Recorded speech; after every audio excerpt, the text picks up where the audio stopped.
My name is Molly Ingram and I'm 34 years old. 2 springs ago, on a muddy soccer field in Ohio, my stepson scored his first goal, ran straight past his birth mother, and yelled right at me. "Mom." He said it loud. He said it in front of 24 parents, in front of his coach, and in front of the one woman in my family's orbit who had been waiting for a reason. 3 weeks later, a process server handed my husband a stack of court papers accusing me of trying to steal her son. Every pancake I ever flipped was in there. Every bedtime story, every quiet, careful thing I had done for that little boy, rewritten as evidence against me. But here's what none of us standing on that wet grass knew. That little word had been planned for weeks, just not by me. Welcome back to Behind the Closed Doors Revenge, where quiet people finally say the things that took years to say, and families learn what presence actually means. If stories like this tend to find you at the right time, drop a comment below and be sure to subscribe. Now, let me take you back to the beginning. I should tell you who I am because the court file got it wrong. I'm a pediatric nurse, 11 years on the floor. I've held down toddlers for stitches and talked grown men through their daughter's chemo. Family court, it turns out, is worse than all of it. I met David a few years back through a mom whose son I'd cared for at the hospital. She swore we'd get along. She was right. David taught math at the high school and coached baseball in the spring, and he had a little boy with brown cowlicks and strong opinions about sharks. We married in June, almost 2 years before that soccer game. And before I ever moved a single box into his house, I wrote myself a rule book. Real rules. In a real spiral notebook, because I chart everything. Rule 1, I am Jacob's stepmom and that is the only word I use. Rule 2, I don't attend anything his mother attends unless Jacob himself asks me. Rule 3, I never say one bad word about his mommy. Not in front of him, not behind him, not in my own kitchen with the doors shut. People asked me why I was so careful. I'd shrug and say, nurses are like that. The truth sat deeper. I knew the rules because I'd once been the kid in the middle, and I still remembered what the middle does to a child's stomach on a school night. I'll get to that part. What matters here is simple. I followed every rule I wrote every single day for 3 years, and it didn't save me. It turns out you can do everything right and still end up as Exhibit A in someone else's war. Jacob didn't warm up to me because I tried hard. He warmed up because I didn't. The kid had radar for effort like most kids do. So, I just existed near him. I made pancakes on the Saturdays he stayed with us. And one morning, I cut them into shark fins because we were out of blueberries and I needed a distraction. That became a thing. Shark Saturdays. He had a loose tooth that fall that he refused to tell anyone about because a boy at school said the tooth fairy skips houses with 2 addresses. He told me instead at the kitchen counter in a whisper. I said the tooth fairy runs a route like a mail carrier and never skips. He found that answer acceptable. The custody schedule gave David alternating weeks plus Tuesday and Thursday evenings. And on those evenings, Jacob and I did his reading log. 20 minutes, a beanbag chair, a chapter book about a shark named Clark. He called me Molly. Just Molly. That was the deal. And honestly, it was enough. His mother, Laura, had him the rest of the time, 15 minutes away, same school district, and we kept the peace the way you'd keep a soap bubble. Carefully, don't breathe on it. Once reading in the beanbag, he got sleepy and mumbled, "Mol," and then a beat later, "Lie." Like the word had almost slid somewhere else on the way out. He laughed. I laughed. I didn't think about it again for months. I should have not because he did anything wrong because someone else was listening to how that boy loved me and she was taking a very different kind of note. Laura Kessler was not a monster. I want that on the record since so much else got on the record. She was a dental hygienist with a perfect calendar and a spotless car and she loved Jacob in a fierce checklist way. His birthday party that February was at a trampoline place planned to the minute. I came because Jacob asked me at pickup, bouncing on his toes, and Rule 2 says Jacob's ask wins. I stayed near the wall. I handed him our gift, a shark encyclopedia the size of a coffee table. He hugged me around the waist and held on maybe a second longer than diplomacy allowed. Across the room, Laura's mother, Carol, watched us over her coffee. She said loudly enough, "What a devoted babysitter." In the kitchen later, boxing up cake, Laura smiled at me, a calm, pleasant, terrifying smile. "There is only one mom," she said. "He doesn't get two." Then she handed me a slice of cake like we'd been discussing the weather. I drove home and told David we needed boundaries thicker than mine. From then on, I said all scheduling goes through the co-parenting app. Nothing verbal, nothing casual, nothing I could be misquoted on. David thought I was overreacting. I'd seen enough custody fights come through the hospital to know I wasn't. Here's the strange part. In March, Laura changed. She got friendly. She waved at drop-off. She told David that Jacob talks about Molly all the time. Isn't that sweet? My alarm bells rang and I couldn't explain why. Warm was better than cold, wasn't it? It took me half a year to learn what that warmth was. It was a hunter putting out feed. The second Saturday in April was a home game against a team in Orange. Wet grass, a whistle with a dying battery, orange slices sweating in a cooler. I stood on the sideline with David holding Jacob's water bottle because that was my job and I liked it. Laura stood 40 foot down with her friend Dana. I noticed without knowing that Dana had her phone up the whole first half, not scrolling up filming the way you film when you're waiting for something.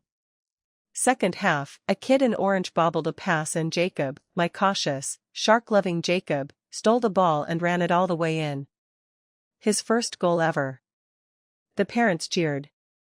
He spun around, scanning the sideline, wild with joy, and he ran past his coach, past his mother, straight at me. "Mom, did you see it? Did you see?" The word landed on that field like a dropped glass. I saw Laura's face change in real time and I saw one beat behind it. Dana's phone swing toward us. Laura crossed the grass fast. "Are you teaching him to call you that?" Her voice carried to both goals.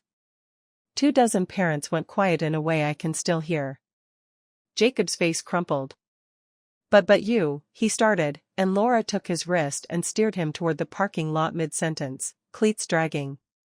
I stood there holding a water bottle with his name on it in my own handwriting. David said her name once uselessly. The whistle blew somewhere behind us. For weeks afterward, one question kept me up at night, and it wasn't the one everybody assumed. It was this. "But you, what had my 7-year-old been about to say?" That night was hours on the schedule, and Laura returned him at 7 sharp, silent as a subpoena. Jacob picked at his dinner. At bedtime, he asked the question that broke my heart cleaner than anything an adult said all year. "Did I do a bad thing?" I sat on the edge of his bed and gave him my nurse voice. The one I use before a shot. "Nobody." Word slip. Kids call their teacher mom sometimes. "Nobody's mad at you." He nodded at his shark lamp, unconvinced, and asked if the tooth fairy thing was still true about mail carriers never skipping. "Still true?" I said. He slept. I didn't. At 11, David's phone lit up with a message through the co-parenting app, and he read it twice and then handed it to me with a strange look. "I am documenting this incident." It said, "This reflects an ongoing pattern of boundary erosion and parental interference that I have tolerated for too long." There were more sentences like that, stacked like cinder blocks. Pattern, erosion, interference. David stared at the screen. "She doesn't write like that," he said. "Laura writes in emojis and exclamation points. She once texted me a birthday reminder with a cake. This reads like a deposition." He was right. And the rawness of it sat down in my chest and stayed. Somebody had helped her write that message, somebody with a billing rate.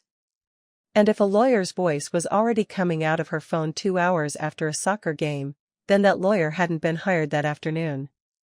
The paperwork when it came would only confirm what I understood standing in my kitchen that night. The game had not started at the game. 3 weeks later, a polite man in a windbreaker asked David to confirm his name on our porch and handed him a manila envelope. Motion to modify parenting time with a request for restraining provisions against, and I am quoting the caption of my own life here. The stepmother's parental interference. I read all of it at the kitchen table with a highlighter because I cope by charting. Page 4, The Pancakes, a calculated campaign to buy the child's affection through food rituals. Page 5, The Reading Log. On some Tuesdays, I had signed the school's form on the line marked parent signature because that was the only line the form had. Holding herself out as the child's parent in written school records. Page 6. The parent-teacher conference I attended sitting next to David, where I hardly opened my mouth and only about sharks inserting herself into educational decision-making. My marriage was in there as a strategy, my job was in there twisted, a pediatric nurse uniquely aware of methods of psychological influence over children. I laughed out loud at that one, and then I stopped laughing because the next paragraph mentioned a family drawing, described as troubling evidence of intentional parental displacement. A drawing I had never seen any drawing, and stapled behind everything an affidavit from Laura with one sentence that I recognized like a face. There is only one mother in this child's life. The last page asked the court to bar me from acting as a parent at Jacob's school and his doctor's office. I put down the highlighter. In my hallway hung a photo of Jacob and me holding a cardboard shark we built for the science fair. I remember thinking with a strange calm, they will find a way to use that, too. Susan Novak had been doing family law for 30 years, and her office smelled like coffee and other people's worst days. She read the motion in 11 minutes flat, then looked at us over her glasses. First, she said, this does not get custody changed. No judge strips a father's time because a child called a stepmother mom at a soccer game. Second, she said, and I want you to hear me. Alienation claims are fog. You cannot punch fog. Every kind thing you do from today forward can be photographed, timestamped, and stapled into their story. The court will likely appoint a guardian ad litem, a neutral investigator for Jacob. This will take months, not weeks. The retainer was $7,500, which was our kitchen renovation, gone in one signature. Then she flipped to the original divorce decree and tapped a paragraph I'd never read closely. Right of first refusal, she said. If David can't personally care for Jacob for more than 4 hours, Laura gets first option before anyone else before you. It's a standard clause. It's also a weapon if someone decides to swing it. I asked how often people swing it. Susan took off her glasses. Mrs. Ingram, she said, you seem like a careful woman. Get ready to be careful in a smaller and smaller room. On the drive home, David held my hand at every red light, and neither of us said much.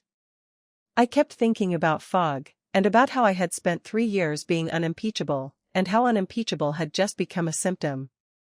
She swung the clause that same Friday. The first warning did not arrive in an envelope. It arrived as a photograph from an unknown number. The picture showed our kitchen window from the street, yellow light behind the glass, Jacob and me bent over his reading log. Under it were 6 words, a real mother would be concerned. I stared at that sentence until the letters seemed to lean. David wanted to call the police. Susan told us to preserve it, not answer it, and check every outdoor camera in the neighborhood. Our own camera had caught nothing but rain. The neighbor across the street had footage of a silver SUV slowing near our curb, but the plate dissolved into glare. Laura drove a silver SUV. So did half the county. Fog, just as Susan had warned. That photograph changed the temperature of our home. Curtains that had once meant privacy began to feel like evidence. I stopped leaving Jacob's school papers on the counter. David checked the locks twice. Jacob noticed, because children always notice the rituals adults think they hide. He asked whether burglars liked shark books. I told him burglars had terrible taste and were more interested in televisions. He laughed, but that night he carried the shark encyclopedia to bed and slept with one hand on the cover. 2 days later another message came, this time to David, tell your wife to stop collecting somebody else's child. That was when anger finally reached him. David had spent months believing patience was the same thing as peace. He called Laura through the parenting app and asked one clean question: "Did you give our address to anyone helping you with this case?" Her answer came 11 minutes later. "I don't control what concerned people notice." Susan circled the sentence in red when we printed it. "Not proof," she said. "But people reveal themselves in the verbs they choose." But before I tell you about the shrinking room, let me say this. If you've ever had the nicest thing you do twisted into the worst thing you've done, you know exactly where I was standing that week. Stay with me, because what that little boy did months later in a room I wasn't allowed into is the reason I can tell this story at all. If you're new here, take 1 second and subscribe. You're going to want the ending. Tuesday after the motion, I drove to Maplewood Elementary at 3:15, the way I had every Tuesday for 2 school years. The pickup line smelled like exhaust and graham crackers. I gave my name at the office window, and Mrs. Petty, who once asked me for my pancake recipe, would not meet my eyes. "I'm sorry," she said. "Your name has been removed from the pickup list pending the custody clarification. There's a letter on file." A letter from a law office dated 4 days earlier.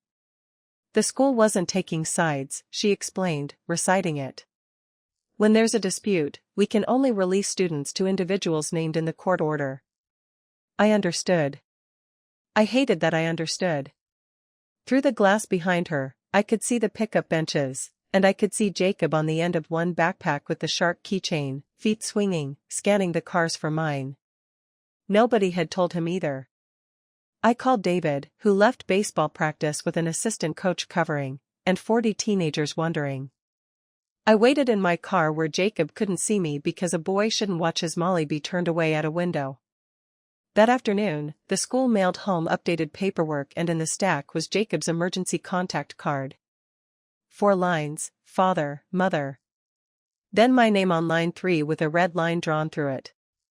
Neat, bureaucratic, final. Somebody's ballpoint had pressed hard enough to dent the card. I put it in a drawer under the takeout menu so David wouldn't have to see it. And then, being honest, I took it back out and looked at it for a long time. That red line was the first thing Laura's lawyer ever gave me. It would not be the last. Then came the clause. David coached Friday evenings and my hospital schedule runs 12-hour shifts, and Laura had a copy of both because co-parenting apps share calendars. Any window where David would be gone past 4 hours, she claimed. Fridays, a Tuesday when David had parent conferences, the Saturday of his team's away tournament. All of it legal, all of it correct, all of it aimed.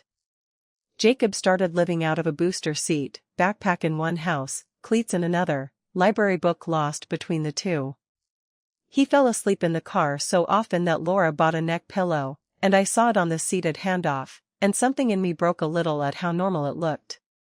I'm a pediatric nurse. I know what stress looks like in a 7-year-old, and it doesn't announce itself. It chews its nails. It wets the bed again after 2 dry years. And it asks weird, careful questions at dinner. I flagged it to David the first week.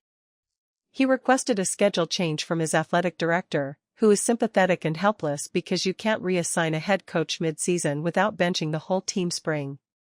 We adjusted everything we controlled. I moved 2 shifts. It wasn't enough hours to matter against a calendar Laura could read like radar. And then one Thursday in the beanbag chair, Jacob said the thing that told me this was worse than logistics. He wasn't reading.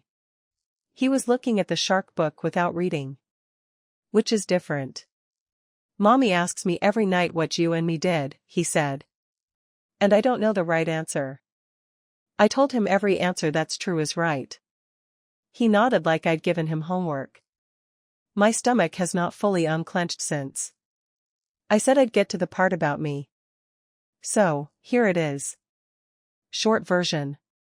When I was 9, my dad married a woman named Ruth. Ruth had flower hands and a laugh like a screen door. And she taught me to bandage a scraped knee without making it a production, which, if you're keeping score, is the entire job description of a pediatric nurse.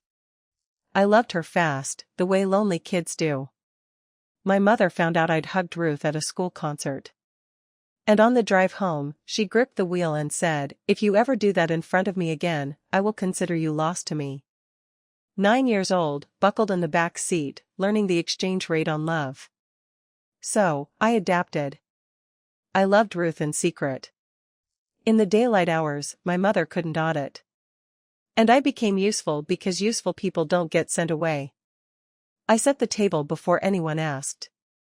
I got straight A's nobody had to check. I became the kind of nurse who charts everything twice and the kind of stepmother who writes herself a rule book in a spiral notebook. You see the pattern? My whole life I believed belonging was a subscription you kept paid up through flawless performance. Ruth died the spring I turned 26. At her funeral, my mother told the assembled mourners she was glad Ruth never had children of her own.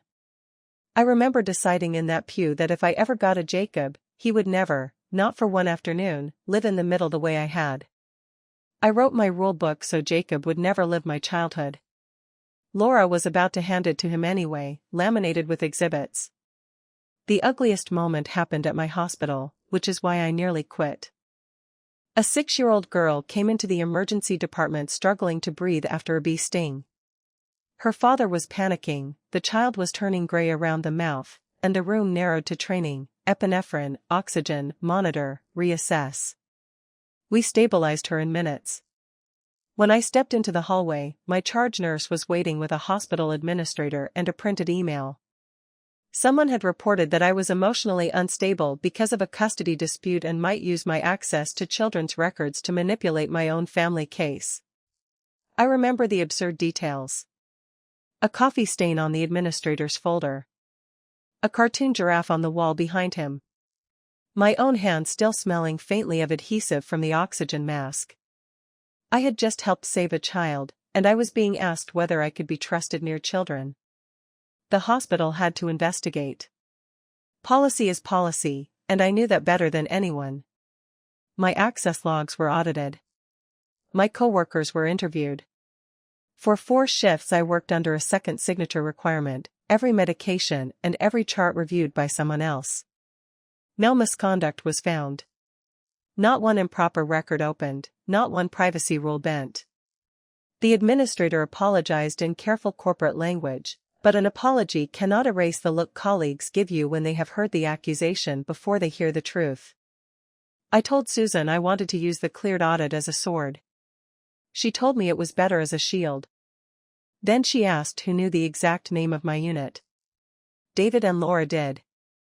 Carol did too, because she had once sent a fruit basket after Jacob's tonsil surgery. The complaint had been submitted from a newly created email address, but it quoted a phrase from Laura's court motion word for word, uniquely positioned to influence vulnerable children. Whoever sent it had either read the filing or helped write it. That night I sat in my car after shift and considered leaving pediatrics. Not because I had done anything wrong. Because I was tired of being brave in rooms where somebody else had planted the danger. Then the little girl's father knocked softly on my window. He had waited for his wife to arrive, tracked me down in the employee lot, and handed me a folded drawing his daughter had made from her bed. It showed a stick-figure nurse wearing a cape. "Thank you for staying calm," he said. I cried after he walked away. Not because the drawing proved anything in court. Because it reminded me that a lie can make your world smaller only if you let it rename the rooms where you have been true. The guardian ad litem was appointed in May. Patricia Coyle, 58, sensible shoes, a canvas bag of legal pads, and the eyes of a woman who has been lied to by experts. Her job was to investigate both homes and tell the court what served Jacob, and I resolved to make her visit perfect. You already know where this is going. I cleaned the house to surgical standards. I laid out Jacob's routine in a binder, tabbed school, meds, allergies, dentist, the reading log, the shark diorama schedule. I printed extra copies in case she wanted one for her files. She walked through our home for an hour, asked Jacob's favorite dinner, asked what I did when he misbehaved, took notes in handwriting I couldn't read upside down, which I only know because I tried. At the door, she paused and said, "You keep a very organized home, Mrs. Ingram," in a tone I chose to hear as praise. 2 weeks later, Susan got a read on the preliminary impressions, as lawyers do, and gave it to me straight because I asked for things straight. She finds the home stable and the child bonded. Susan said, she also described you as composed, prepared, and possibly rehearsed. Rehearsed 11 years of charting twice.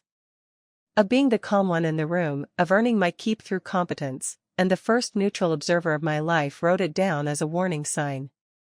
The one thing that had always kept me safe was now testifying against me. But here's what actually mattered from that visit, though I didn't know it yet. Patricia had asked Jacob about one thing only at length, the drawing from the motion. And Jacob had told her, as a matter of fact, I made it at school in March. March before the soccer field, before everything, I found out what the drawing was from Jacob's teacher, Ms. Hartley, who told me only what any parent in that hallway could have seen, careful as a bomb tech, about the rest. In March, her class had done a unit called My Family. The kids drew their people and labeled them, and the drawings went up on the wall for spring open house. 22 crayon families under a paper rainbow. Jacob drew 3 stick figures. A woman with brown hair labeled Mommy, a tall man labeled Daddy, and a third figure, ponytail, holding what was unmistakably a frying pan, labeled Molly. There was a lopsided sun in the left corner, the same sun he puts in the corner of everything. That was it. That was the whole crime. A 7-year-old drew the people who love him and included the one who makes the pancakes. Miss Hartley remembered open house night because Laura had stood in front of that wall for a long time, long enough to be noticed by a teacher managing 40 conversations at once. Then she photographed it and said nothing to anyone. And 3 weeks later, she got friendly at drop-off. And 5 weeks after that, Dana's phone came up at a soccer game and stayed up. I walked to my car doing the math over and over like a tongue on a chipped tooth. She saw the drawing in March. The warmth started in March. Whatever happened on that field had been loaded somewhere between a paper rainbow and a trampoline birthday party. I couldn't prove a word of it yet, but I finally understood the order of events. And the order of events was the whole story. A month later, that crayon drawing had a new name. Exhibit C. The formal response packet arrived in June and I made the mistake of opening it alone at the kitchen table. Behind the legal caption in Re the Matter of Kessler vs. Ingram, behind the numbered paragraphs and the certificate of service, there was a photocopy. Jacob's drawing My Family in his careful backward-leaning first-grade letters, Mommy. Daddy, Molly with the frying pan. The lopsided sun gone gray because photocopiers don't believe in suns, and in the bottom right corner a white sticker with black type Exhibit C. I sat with that page for a long time. I have held a lot of heavy things in my hands. Other people's newborns. A mother's shoulders while a doctor said the worst sentence there is. I'm telling you that a photocopied crayon drawing with an exhibit sticker on it is heavy. They stapled a 7-year-old's love behind a court caption. That is the sentence I couldn't get out of my head. So, I said it out loud to the empty kitchen. And then I put the page in the binder because I chart things. It's how I stay upright. When David came home, he looked at it once and had to leave the room.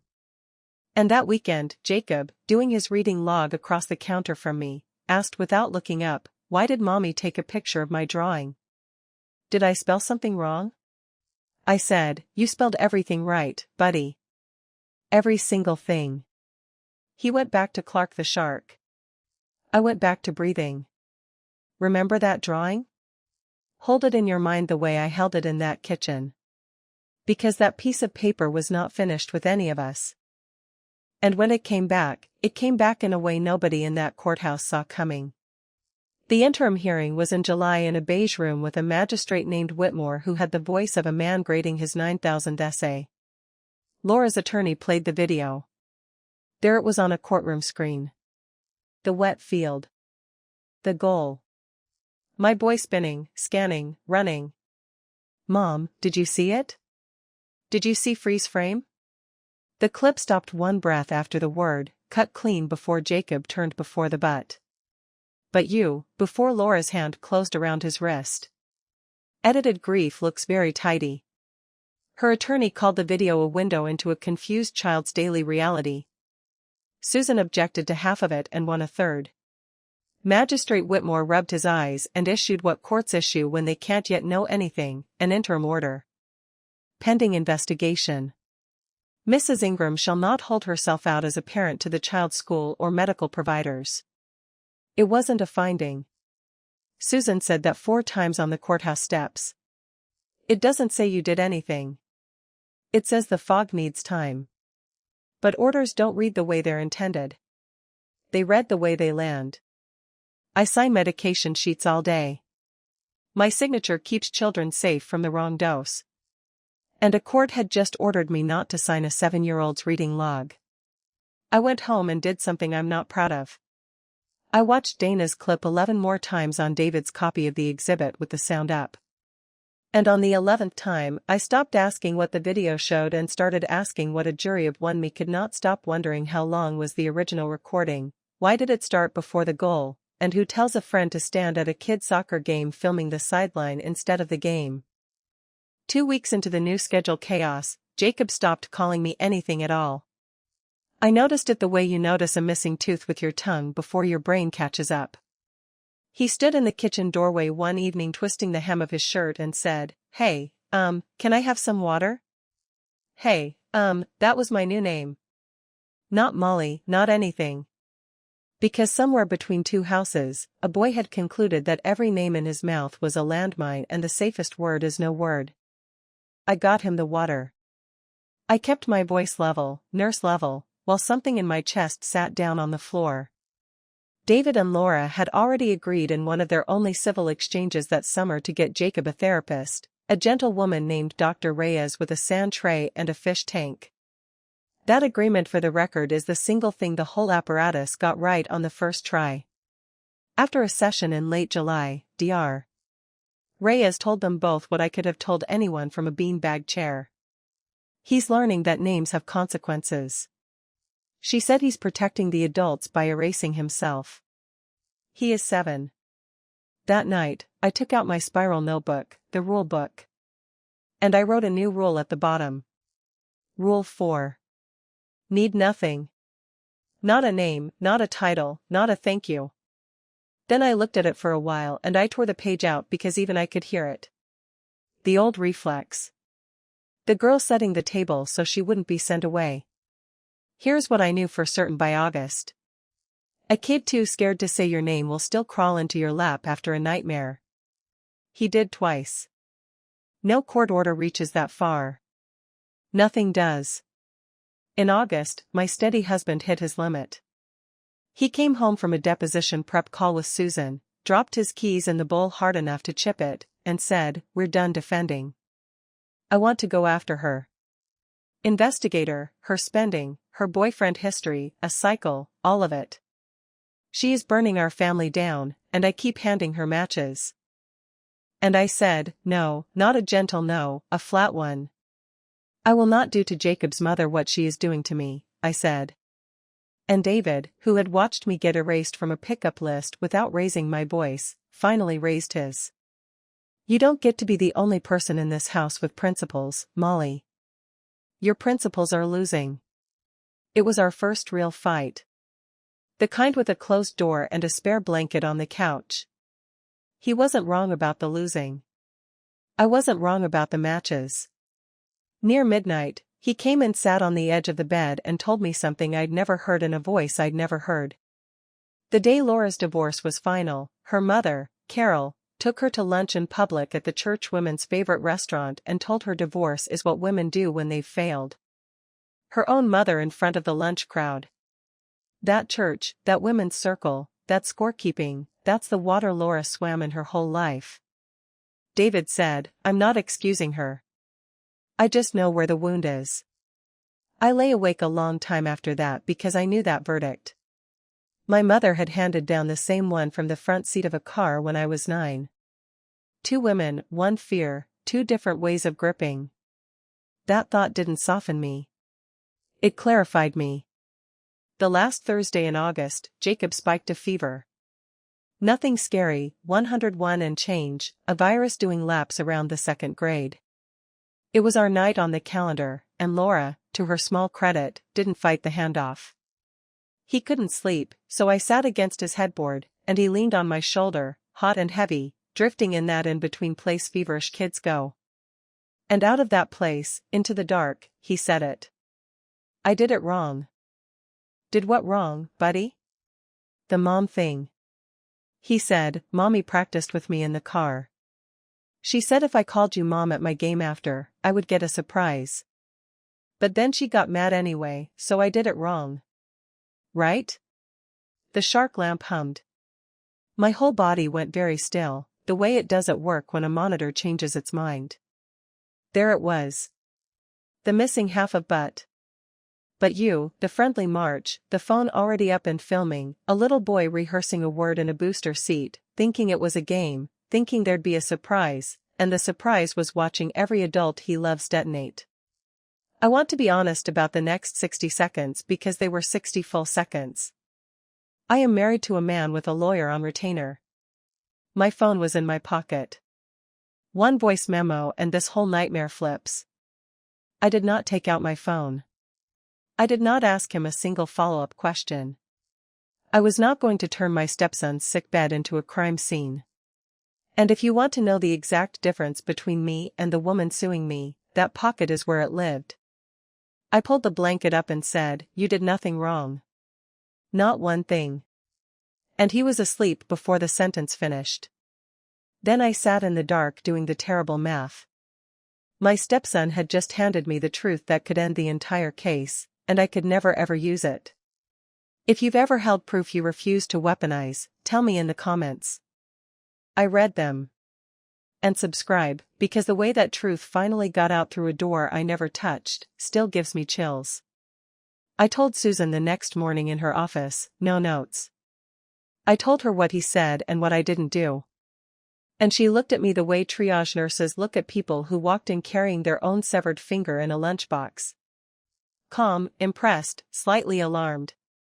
A feverish 7-year-old's bedtime sentence is not evidence, she said. And you recording him or coaching him to repeat it would be the exact crime they've accused you of. So, we agree.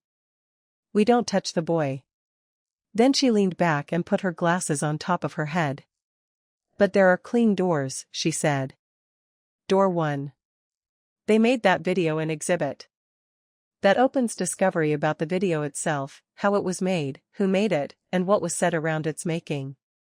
I can subpoena the messages between Laura and the friend with the camera. That's not spying. That's procedure.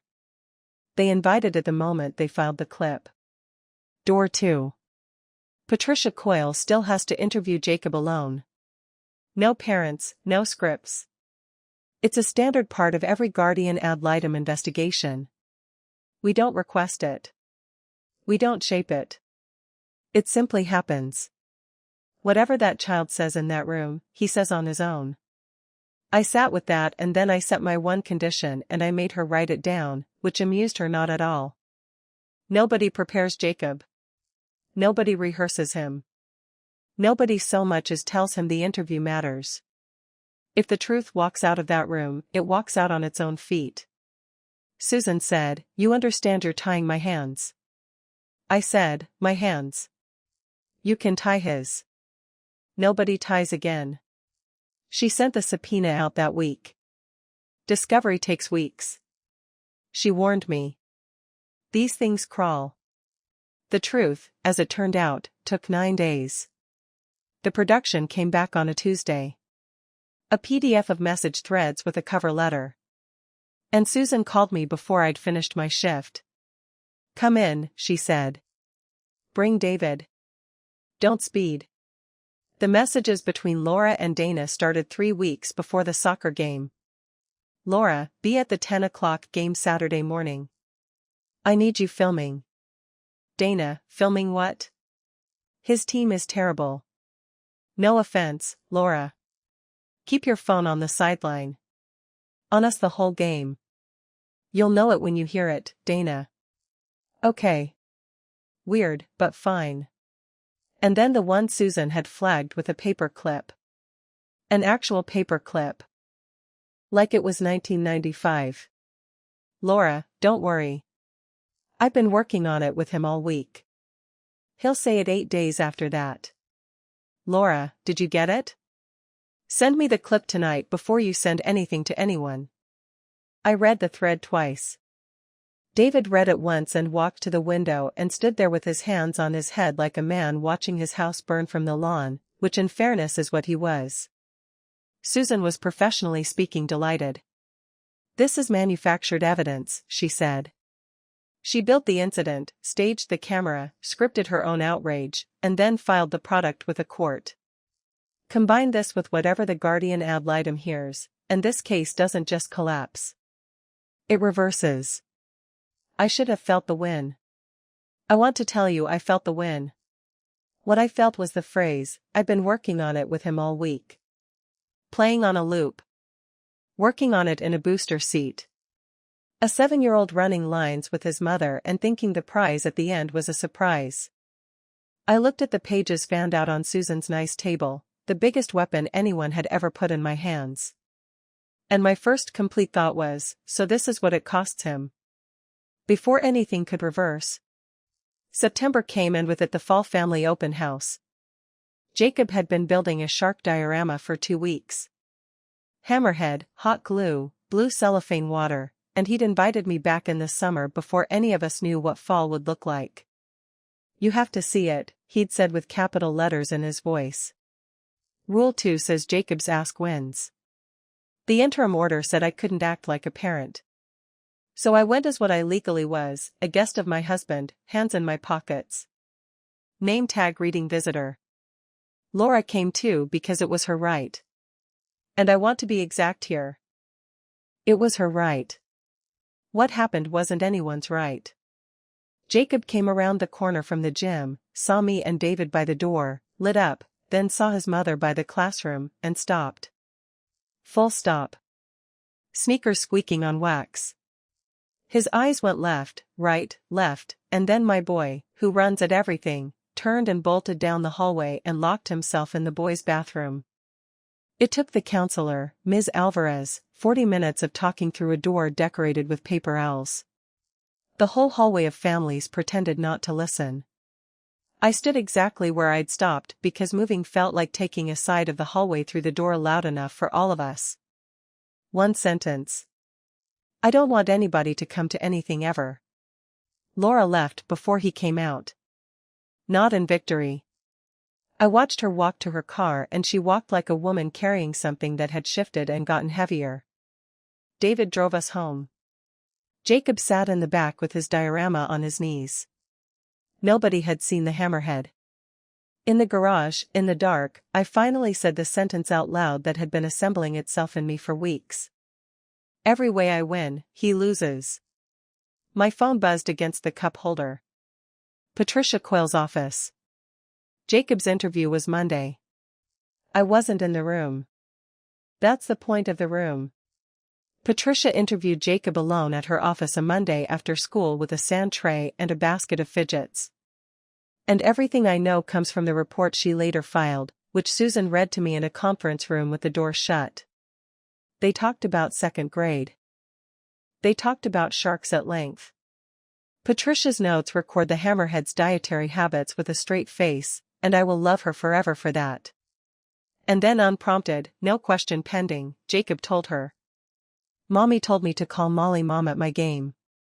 We practiced in the car. Then everybody got mad at Molly. He picked up a fidget, put it down, and finished. Molly never asked me to call her that, not even once. She says, I already have a mommy. Patricia, neutral as Switzerland, asked what he wished would happen now. His answer is in the file verbatim and it should be in a textbook. I want to stop being the mailman. She asked what he meant. Everybody keeps making me carry the words, he said. I'm the one that gets in trouble when they get delivered. 7 years old. Susan finished reading and set the report down like it was hot. With this and the texts, she said, it's over. Their case doesn't have a leg. It doesn't have a floor. There was one more piece of evidence, and it came from the place adults always underestimate, a child's backpack. MS. Hartley found a folded rehearsal card in the side pocket while helping Jacob look for a missing permission slip. In blue ink, written by an adult, were 3 short prompts. After goal, run to Molly. Say Mom, did you see? If she hugs you, hold on. At the bottom was a star and a promise, surprise after game. Miss Hartley did not call me. She photographed the card, placed it in an envelope, and contacted Patricia because that was the neutral route. Patricia later asked both households whether they recognized the handwriting. David did not. I did, though I wished I didn't. It matched Laura's neat block letters on Jacob's medication labels. Laura said many people printed that way. Her lawyer called the card meaningless. Patricia called it contemporaneous corroboration, which is legal language for the truth leaving fingerprints. The surprise turned out to be a remote control shark Jacob had seen online. He had received it the evening after the game. When Patricia asked him why, he said, "Because I remembered my line." That sentence hurt more than the accusation against me. It meant the happiest expression on his face that afternoon had contained a job. Someone had attached a prize to a word and then punished him for delivering it. We were winning. After 6 months of red lines and shrinking rooms, every card in the deck had just landed face up in my hand, and the little boy at the center of it had defended me better than any lawyer in Ohio to the one stranger whose whole job was to listen. So, I want you to understand what I say next, because it confused everyone who loves me. I sat in that conference room holding total victory, and all I could feel was the floor going out from under a bathroom door decorated with paper owls.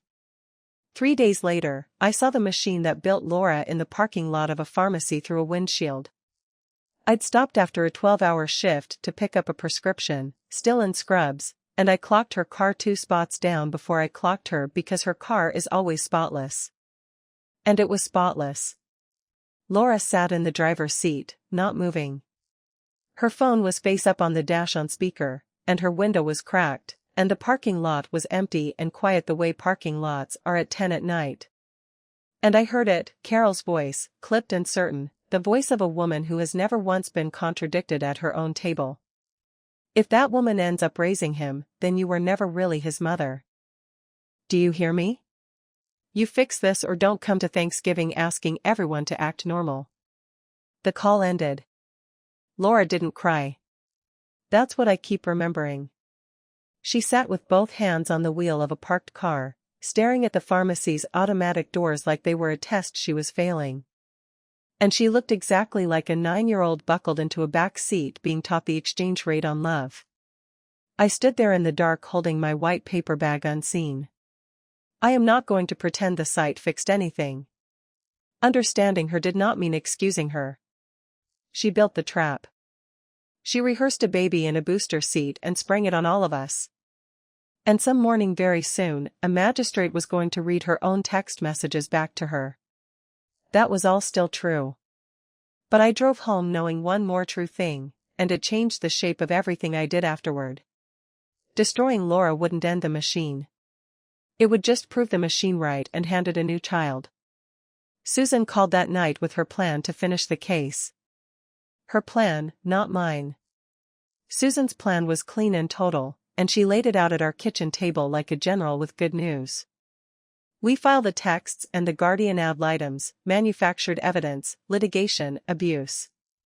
We request fees and we ask that her parenting time be supervised while she completes a psychological evaluation. You walk out officially blameless, Molly on paper, forever. There are days I can still taste that offer.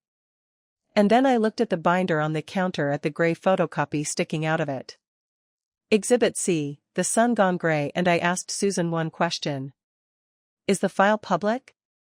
She said, what lawyers say, court records generally are, some things can be sealed, no guarantees, so walk it forward with me, I said. Jacob turned 17. He's curious.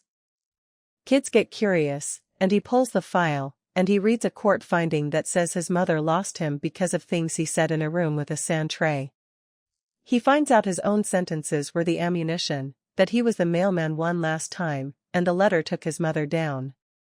I looked at David. Every way I win that way, he loses. I watched my husband, who had wanted scorched earth since August, look at the drawing for a long moment and then nod once like something expensive breaking quietly. So, here's what we're going to do instead, I said, and I laid it out. The evidence stays in the holster. We use it once in private as leverage, and we trade it for the whole war. Schedule stays. Family therapy. All of us court-ordered so nobody can drift out of it. Every allegation withdrawn and the texts, the report, Jacob's words sealed away forever where he can never read them. Susan rubbed her temples and said, 30 years and no client has ever asked me not to win. I said, I'm asking you to win something else. The hearing was Tuesday. The Franklin County Courthouse on a Tuesday morning smells like floor wax and instant coffee and nerves. I emptied my pockets for the metal detector, watched my wedding ring roll around a gray plastic bowl, and thought about how many families had watched their whole lives roll around that bowl. We got there early. Laura's side got there earlier. She sat on the far bench in a blazer with the tags freshly cut, hands folded, and one row behind her, spine like a level, sat Carol in the good pearls, presiding. Dana was not there. Dana, Susan had told me, had gone very quiet since a subpoena with her name on it had entered the world. Laura's attorney looked relaxed. That's the detail I keep. He was relaxed because as far as their table knew, this was still April's case. The video, the drawing, the pattern, the fog. The subpoenaed messages had gone to lawyers, not to clients' mothers, and Laura had clearly not volunteered the contents to anyone she feared. They had no idea what was sitting in Susan's bag in a sealed folder, riding to court like a passenger. Magistrate Whitmore took the bench with the enthusiasm of a man returning to a very long essay. Preliminary matters, scheduling the theater of chairs, and then Laura's attorney called me as a witness, which Susan had predicted with her eyes closed. They want you flustered, she'd said. You will not be flustered. I took the stand in the good gray cardigan David calls my deposition sweater. I have been calm through pediatric codes. I have been calm while a father screamed at me in triage because screaming at me was the only thing left he could do for his kid. My hands were folded on the rail. For once, the chart in front of me was my own life. Laura's attorney stood, buttoned his jacket, smiled the way men smile before an easy layup, and asked his first question. Mrs. Ingram, do you love Jacob? Yes, I said. Objection proof. Short. True. He circled. You'd agree you've built a strong bond with him. I would. You'd like, wouldn't you, to be his mother? And I looked at Jacob's mother while I answered his lawyer. He has a mother, I said. I'm his Molly. Somewhere behind my ribs in the place where I keep things for later, I felt that sentence file itself away. He moved to the documents. You signed his school reading log on the parent line, correct? On the line the form provided? Yes. There was no other line, and did it concern you signing as a parent? It concerned me enough. I said that last fall I asked the school office whether the form could add a caregiver line and they reprinted it. And the reprinted form is evidence. It's the one with my name on the caregiver line from October forward. He looked down at his notes a half-second longer than he wanted to. Susan didn't move, but I know satisfaction when I'm sitting near it. He tried the conference. He tried the pancakes and the answers were short and boring, which was the strategy. Mine and my nurse trainings. Boring is what true sounds like under oath. So he reached for the centerpiece. Let's discuss the video, he said, and something in the room tilted toward the screen, and Magistrate Whitmore, who had watched that clip in July, glanced at it with the first visible interest of his morning. I watched Laura's attorney reach to cue the exhibit that his own side had manufactured. The exhibit that had a paper trail behind it now sitting in a sealed folder 10 feet from his elbow. He had built his whole case on a stage his client set and he didn't know it and his client did. Laura was looking at the table. Susan rose. Your Honor, before counsel addresses the video, we'd request a brief recess. And then the part nobody in that room expected. Least of all Laura. I asked to speak with her alone. The hallway outside courtroom 4 has a wooden bench bolted to the wall, and that's where it happened. The real end of the war, with both lawyers standing 20 feet away pretending to check their phones. Close enough to supervise a settlement conversation and far enough not to hear one. Laura sat because her legs decided for her. I stayed standing and I put the folder on the bench between us. "Read it," I said. She opened it. I watched her find her own words. "Be at the 10 o'clock game. Keep your phone on us. I've been working on it with him all week. He'll say it." I watched her read the first page of Patricia's report where her son, unprompted, in a room with a sand tray, told a court officer what his mother practiced with him in the car. Her hands were shaking by the second page. Mine were still, and I want to be honest about why they were still, because I had already made my decision, and stillness is what a made decision feels like. "Here's what happens if I walk back through that door and hand this to the magistrate," I said, keeping my voice at the level I use for medication, instructions, findings, fees, supervised visits while you sit through an evaluation. "Your mother's church gets a story with your name in it that never ever goes away. And in 10 years, a 17-year-old pulls a public file and learns that his sentences were the bullets." She looked up at me then, and she was not a litigant. She was a woman watching the doors close. "Why are you showing me this out here?" She said, "Why not in there?" And I told her the truth. I had crossed that hallway to deliver. "Because you were right about one thing," I said. "He doesn't need 2 moms. He needs 2 grown-ups. So, here is the one-time offer. You withdraw every allegation today on the record. We sign a stipulation. The schedule stays exactly as it is. None of your time changes. And all of us, you, me, David, go into family therapy, court-ordered, so nobody gets to quit. And this folder gets sealed forever. No findings, no file for him to find. It will always say you withdrew. And it will never say I was innocent. I give up the verdict. You give up the war." She stared at me and her voice came out cracked in the middle. "Why would you give that up?" "And 9-year-old me, and because somebody once made me choose sides," I said, "and I know exactly who that little girl grows up to be. She's sitting on this bench." Before the recess ended, Laura asked me one question that never appeared in the transcript. "What if therapy proves I'm the bad one?" The courthouse hallway hummed around us, shoes, copy machines, a deputy laughing somewhere beyond the elevators. I sat beside her for the first time. Swerved her from the backseat of my mother's car. "Therapy is not a verdict," I said. "It is the room where we stop asking him to carry ours." She pressed both palms over the pages. Carol had taught her that admitting fear was the same as surrender. My mother had taught me that usefulness was the price of being kept. Different houses, same curriculum. I told Laura I would not lie for her, and I would not protect her from consequences she had earned. But I would protect Jacob from becoming the evidence that destroyed either home. Those were not the same promise. For the first time since the soccer field, she said my name without making it sound like a charge. "Molly," she whispered, "my mother will never forgive me." "Maybe," I said. "But your son might never have to forgive you if you stop now." That was the moment she picked up the pen. Laura signed. Her attorney read the stipulation in the hallway with the expression of a man watching a winning lottery ticket dissolve in the rain. And to his credit, or his billing forecast's credit, he made no speeches. Back inside, the lawyers approached the bench together, which in that building is what a white flag looks like. Magistrate Whitmore read our joint stipulation slowly, then looked up over his glasses at both tables. "Counsel," he said. "In this courtroom, an agreement like this is what the winter solstice is today. Rare and a little suspicious." Then he went through it aloud for the record. Parenting schedule unchanged. All pending motions withdrawn with prejudice, which is legal for you can't take it back.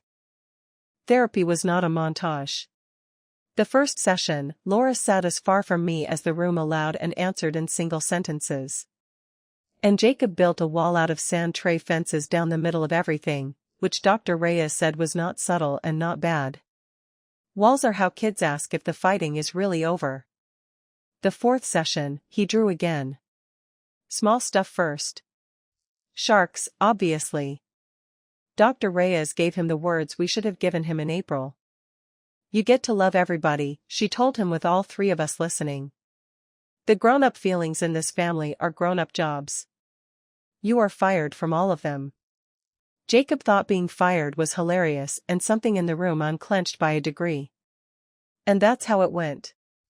A degree at a time for months. The bedwetting stopped in October. The nail-biting took longer. The reading log came back to our Tuesday and Thursday counter. And this year's form had the caregiver line printed right on it. And my signature sat there, legal and boring, the way I like my signatures. Laura still used the 4-hour clause. It was still her right. And the first Friday she took, the app chimed with a message that had exclamation points in it and zero legal vocabulary. Thanks for the heads up about cleats. That may not sound like a peace treaty in this family. That is the entire Treaty of Paris. In November, Jacob stood in the kitchen doorway with his water cup and he didn't say, "Hey, he said, Molly, can I have some water?" My own name. Back in his mouth, like it had never been a landmine. I filled the cup slow so he wouldn't see my face. Nurses cry in the med. That's the rule. And I broke it standing at my own sink. In the spring, almost a year after a wet soccer field, Dr. Reyes ended a family session by asking Jacob if he wanted to share his homework. And he pulled a folded paper out of his backpack with the ceremony of a boy presenting state secrets. A new drawing. 4 people this time. 2 houses. One lopsided son in the left corner where his sons always live. Mommy in front of one house. Daddy and me in front of the other. My stick figure holding of course the frying pan. And underneath in careful backward-leaning letters a caption that took him 2 lines. I have a mommy and I have a Molly. Laura looked at it for a long time the way she once looked at a wall in March. And then she did something no court could have ordered. She laughed wet-eyed and said, "That's exactly right, bud. That drawing is on our refrigerator today. Not in a binder. No sticker in the corner." The next fall at his first game of the season, I stood at one end of the bleachers and Laura stood at the other, which is not friendship and was never the assignment. 2 grown-ups, 1 field between us, holding. Jacob stole a pass and scored his second career goal, and he spun around and found us both, 1 look each end of the bleachers, and waved with his whole arm. And both of us stood up at the same time without checking each other first. Carol wasn't there. The women at her church, I'm told, still tell the story her way.